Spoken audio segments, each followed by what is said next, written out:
All right, guys, welcome back to Whole Foods Fantasy Football. Week one is in the books.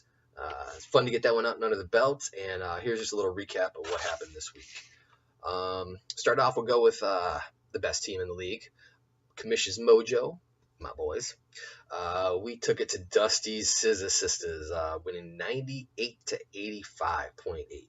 She was real talkative out of the gate when Cam Newton came out with us 25.1 and C.J. Anderson came out with 25.9. But then things got a little crickety after Big Ben from my team went off with 30.8 and Brandon Cooks booked up a monster 27.4, giving me the victory over the rookie. Next, we got our Texas boy, call me Mr. Game 7.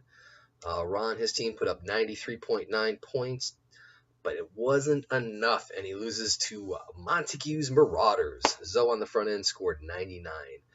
Zoe had Eli Manning giving him 26.4, where Ron had Aaron Rodgers with 29.6 and Larry Fitzgerald with 20.1, but just not enough to do it.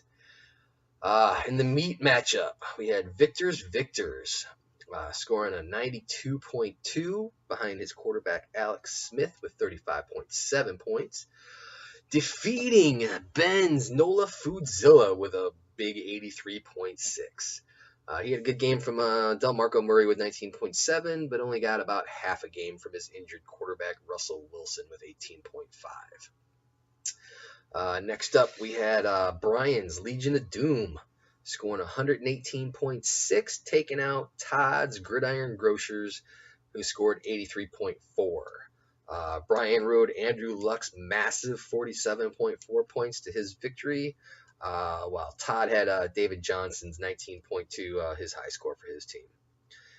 In the game of the week, we had the Rename the Team matchup going up against Matt's hardhead Mateo Grande and Produce versus Mike's newly named second place first loser.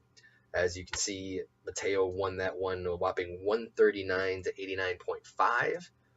He rode Jameis Winston's 36.3 and Antonio Brown 24.6 to that 139-point total.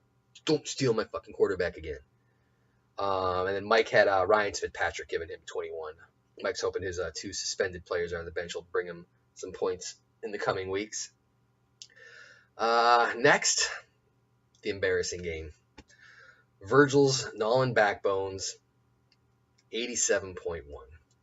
Not the highest score out there, but certainly high enough to beat my own seafood team members Gary's Seafood Tsunami, sunk 76.1 points. Virgil rode Marcus Mariota's 25.5 points to the victory. Gary had Carson Palmer throwing up 25.7 for him. And I want to say these guys probably left the most points on the bench of any of the teams played this week. So, yeah, way to represent, Gary. 76.1. After all that shit talking, too, I tell you. Which brings us now to the high score of the game. EJ's Grinch's House of Pain dropped a massive bomb. 155.1 points on Decoy's Shack City with 112.6. A respectable score, but not good enough. Coy had Derek Carr drop 27.6 and Spencer Ware drop 25.9, but nowhere near enough for Grinch's Drew Breezy's 45.7 points, D'Angelo Williams with 30.1, and then his Viking defense decides to drop 21 points on him as well. So there wasn't anybody beating BDJ this week.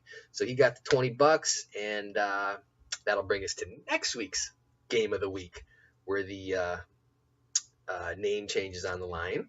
And because, Gary, you shit the bed so bad this week, you're in the game of the week next week. So it'll be Gary's Tsunami going up against Victor's Victors.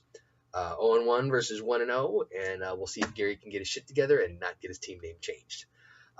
Anyways, as a wrap-up, just for as far as the departments go, seafood went 2-2 this week. Meat went 2-1. Front end went 1-2.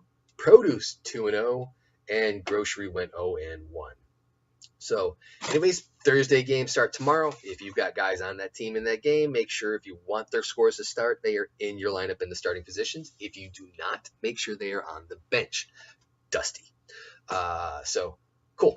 Yeah, that does it, man. Next week, week 2, let's do this. Whole Foods Fantasy Football. Bring it. Talk that shit, bitches.